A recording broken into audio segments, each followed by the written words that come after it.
आदाब नाज़रीन, कार्यक्रम कहता है वोटर में आपका खैर मकदम है। आज 2019 के लोकसभा के चुनावों की तैयारियां जोरों शोरों से चल रही हैं और आम जनता को बेसब्री से शायद 11 तारीख का इंतजार भी है, क्योंकि अपना कीमती वोट कास्ट करेंगे।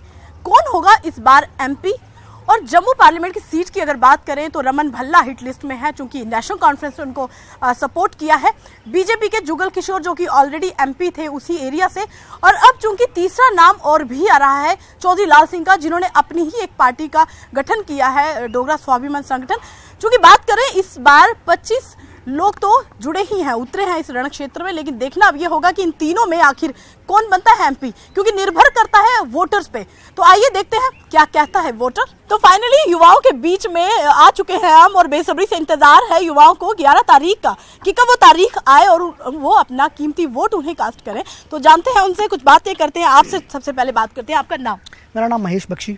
महेश, किस पार्टी को वोट डालेंगे? क्या क्या मुद्दे होंगे आपके? मैम, हमारा मुद्दा मेन ये है रोजगार। दूसरा मुद्दा ये है कि जो बीपीएल के अंदर लोग आते हैं, जो मिडिल क्लास का तबका है, उसको कभी भी कोई भी पार्टी जब सत्ता में जीत कर आती है तो हायर क्लास का फ़ायदा होता है। लोअर मिडिल क्लास और मिडिल क्लास वर्ग का जो इंसान है उसको कोई फ़ायदा नहीं होता। एम्प्लॉयमेंट की अगर आप बात की जाए, सबसे पहली बात है कि बच्चों को एम्प्लॉयमेंट दीजिए। एम्प्लॉयमेंट के नाम पर ज़ीरो।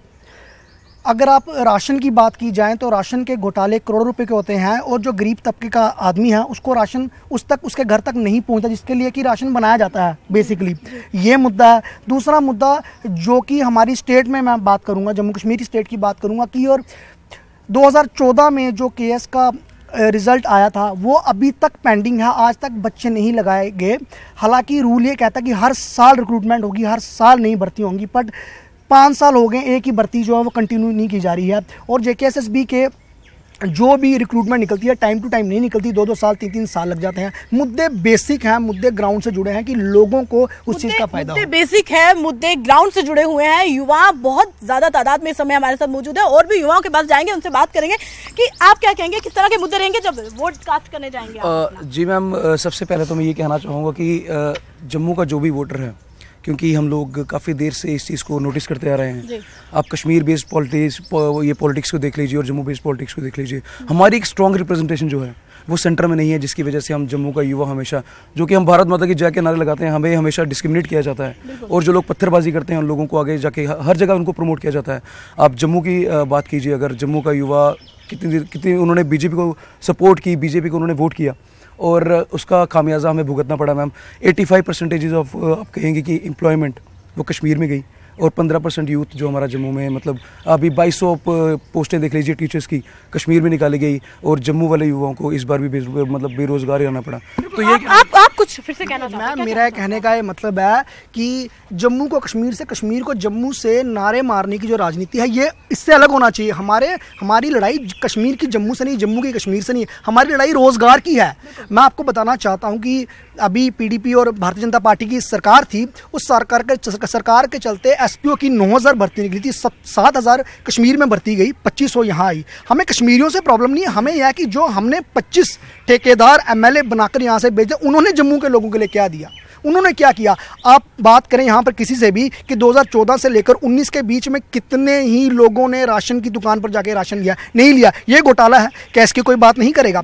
सड़कों की अगर आप बात करें, आप जाएं रोड पर निकले, आप देखें सड़कें कम है, गड्ढे ज़्यादा है, उसकी कोई बात नहीं करेगा। लेकिन कश्मीर जिंदाबाद, जम्मू जिंदाबाद लड़ाने की बात चल रही है, हम इसके खिलाफ हैं। अब कैंपेन शुरू हो रही है और बीजेपी का नुमाइंदा भी आ रहा है आपके घर पर, नेशनल कॉन्फ्रेंस का भी आ रहा है, तो कांग्रेस से भी आ रहे हैं। तो वो जब आपसे वोट मांगेंगे तो क्या डिमांड उस समय रहेगी कि आपको क्या चाहिए? मुद्दे बेसिक देखिए, हमारी अगर हम ऐसे मैन जो डिमांड करेंगे हम तो यही बताएंगे, क्योंकि लास्ट टाइम भी अगर हम बीजेपी की बात करें, उनका भी एक मुद्दा था कि हम 370 को हटाएं, लेकिन अभी तक हटाया नहीं है। हम यही कहना चाहेंगे कि अगर हम तो ऐसे किसी पॉलिटिकल के साथ नहीं है, लेकिन जो हमारे डेवलपमेंट की बात करेगा, जो आर्टिकल 35A और 370 को हटाएगा, हम उसके साथ हैं।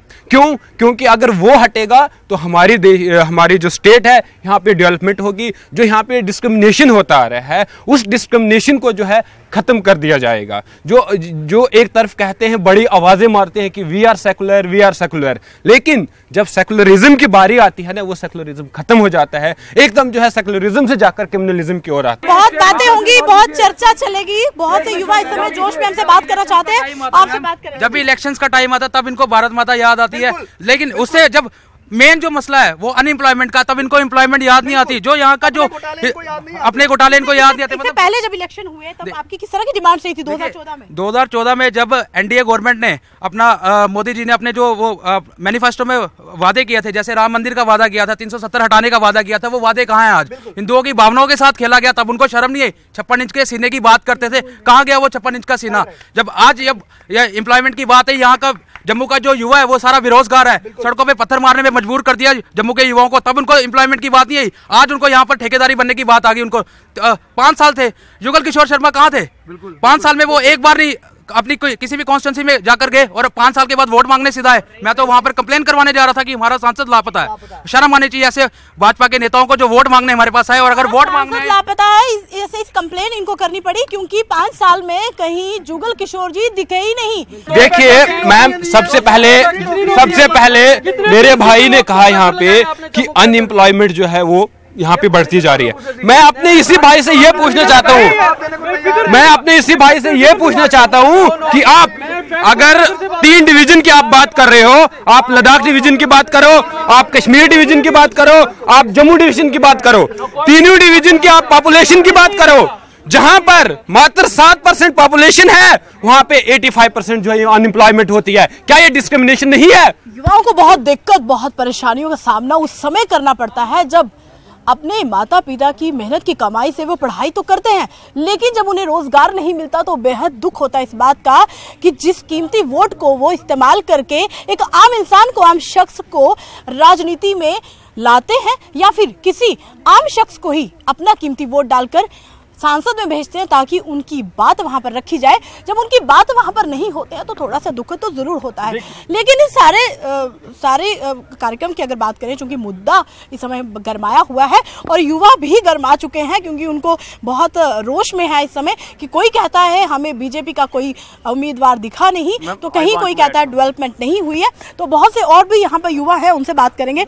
आपसे जानेंगे, आपका सबसे पहले नाम क्या है आपका? मेरा नाम जसवीर सिंह है। जसवीर, आपसे मैं जानना चाहूंगी कि किस तरह के मुद्दे रहेंगे आपके जब आप वोट कास्ट कर रहे हैं? सबसे बड़ी मुद्दा ही एम्प्लॉयमेंट का है। बिल्कुल। लोग हम इस वक्त पढ़ के बैठे हुए हैं, 5 साल में हमें किसी ने कोई पूछा नहीं, कोई रिक्वायरमेंट नहीं आई, कोई कुछ नहीं आए, कुछ आया नहीं। एम्प्लॉय सबसे बड़ा स्टूडेंट के लिए क्या है? पढ़ लिख के एम्प्लॉय होना, वही नहीं हमें मिला। तो हम इस बार 2019 के जो चुनाव होने जा रहे हैं, 11 तारीख को वोटिंग होगी, तो आप किसको वोट डालेंगे या क्या मुद्दा रहेगा जो कोई कैंपेन के दौरान आपके पास? तो मैं सबसे पहले, अगर कोई कैंपेनिंग के लिए आएगा, मैं सबसे पहले ही बोलना है कि आपने अगर आए हैं या जो नया आएगा, पुराना आएगा, हमारे लिए किया क्या आपने? अगर हम अभी पीजी करके बैठे हैं तो हमें मिला क्या अभी तक? हमारी एज भी अपनी हो रही है, अंडर एज आने वाले हम, हमारा क्या है? तो आपको बता दें कि बेसिक मुद्दे ज्यादातर जो युवाओं के हैं कि रोजगार नहीं है। तो जाहिर सी बात है, दुख तो होगा ही जब आप इतना बेहतर पढ़ते लिखते, इतनी मेहनत मशक्कत करते हैं और उसके बावजूद आपको उसका रिजल्ट नहीं मिलता है, तो जाहिर सी बात है कि आप रोष में तो आएंगे ही। कुछ युवाओं के साथ, युवतियां भी हम समय हमारे साथ मौजूद है, उनसे बात करेंगे। वोट कास्ट जब आप करने जाएंगी 11 तारीख को, तो किस तरह की नीड, किस तरह से बेसिक मुद्दे होंगे आप? मुझे लगता है कि सबसे पहले हमारे एम्प्लॉयमेंट का मुद्दा है। एम्प्लॉयमेंट का ही है, जैसे भैया ने पहले बोला कि पढ़ लिख के हमारा यही होता है कि हमें नौकरी मिल जाए अच्छी से, हमें पढ़ लिख के कोई अच्छे से नौकरी मिल जाए, तो यही नहीं है तो फिर क्या फ़ायदा हमारा पढ़ाई लिखाई करने का?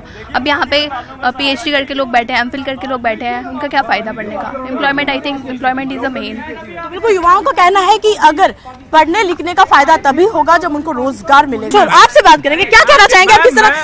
सबसे पहले बहुत सी बातें आपसे करेंगे, लेकिन बेहद जरूरी बात की किन मुद्दों को लेकर ये जाएंगे अपने पोलिंग बूथ पे अपना कीमती वोट डालने के लिए।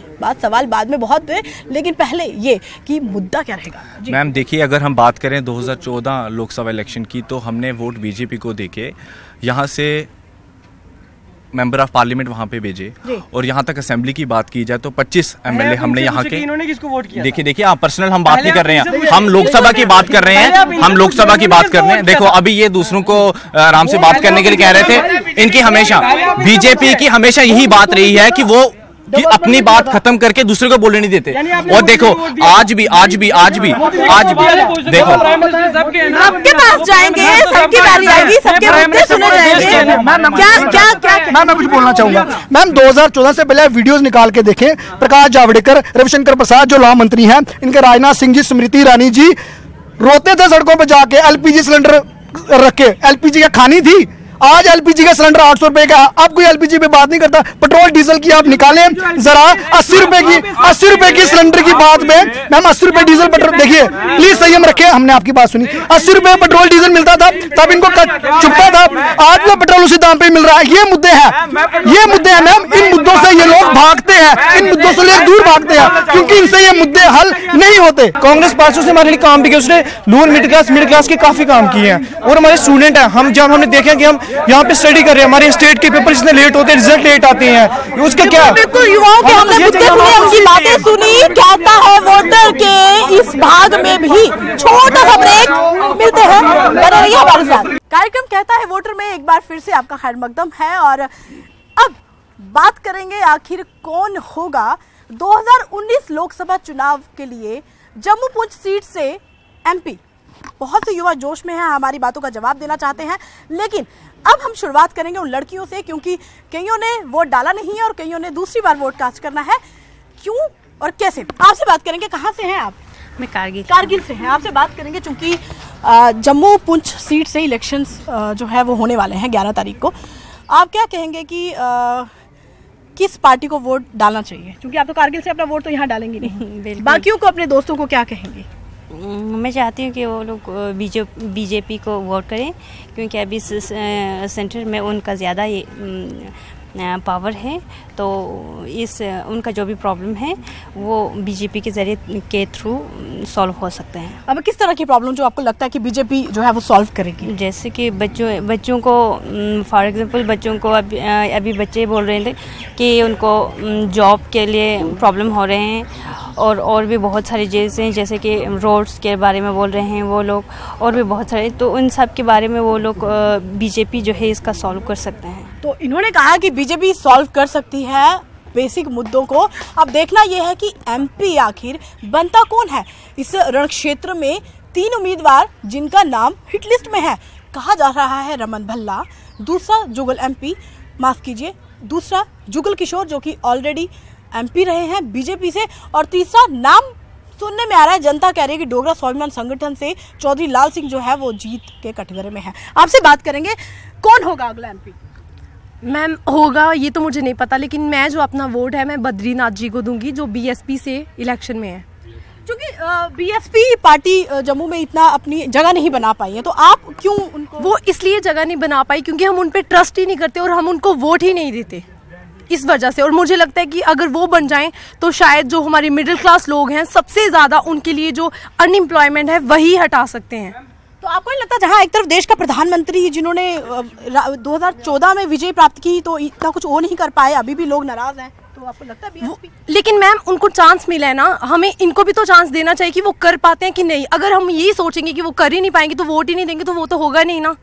बिल्कुल। तो कौन होना चाहिए अगला एमपी? आपसे जानेंगे। आपका नाम? मैम, मेरा नाम प्रगुनी है और मेरे हिसाब से मुझे पॉलिटिक्स का इतना नॉलेज नहीं है, बट स्टिल बीजेपी को वोट देना चाहिए, क्योंकि अब एक मोदी तो हर जगह जाएगा नहीं, अब उसके सांसदों को खुद ही देखना पड़ेगा जिनको करना है।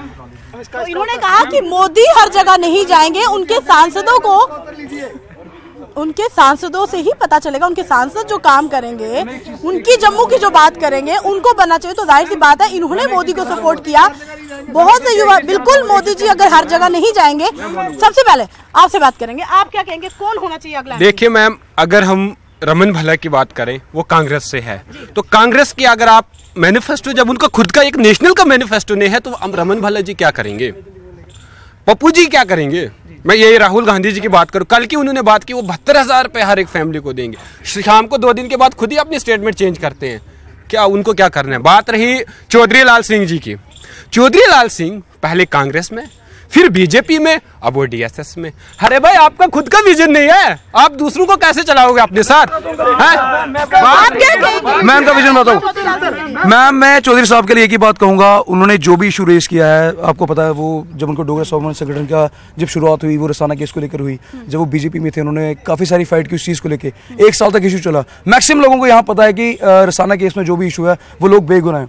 अगर सीबीआई इंक्वायरी की डिमांड कर रहे थे, आप मुझे बताइए मैम, कोई भी क्रिमिनल अपने लिए सीबीआई इंक्वायरी की डिमांड करेगा? उन्होंने कहा कि सीबीआई इंक्वायरी कराई जाए, कि निष्पक्ष जांच हो, उसका जो भी रिजल्ट आए, वो जो भी, अगर वो गुनहगार भी, उनको फांसी के तख्ते पर लटकाया जाए। मैम, मैं एक मिनट पहले मेरी बात सुनिए। लेकिन चौधरी लाल सिंह पीछे मैं ये चीज कहना चाहता हूँ मैम कि जम्मू को रिप्रेजेंटेशन जो सेंटर में वो स्ट्रांग होनी चाहिए, क्योंकि आज तक 70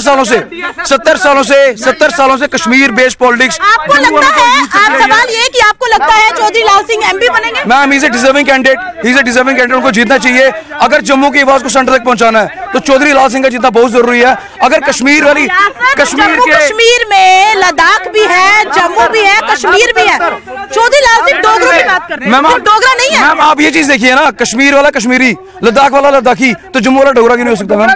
आप मुझे बताइए ना। जम्मू पुंछ आपसे बात करेंगे। जम्मू पुंछ सीट में सिर्फ डोगरा नहीं है, जम्मू पुंछ सीट में सिर्फ डोगरा नहीं है, वहाँ पर पहाड़ी भी है, वहाँ पर गुज्जर भी है, कश्मीरी भी है, पुंछ में कश्मीरी भी है, लेकिन यहाँ पर कितना संभव हो सकता है चौधरी लाल सिंह का जीतना, ये चाहिए। मैम, मैं सबसे पहले जवाब दूंगा।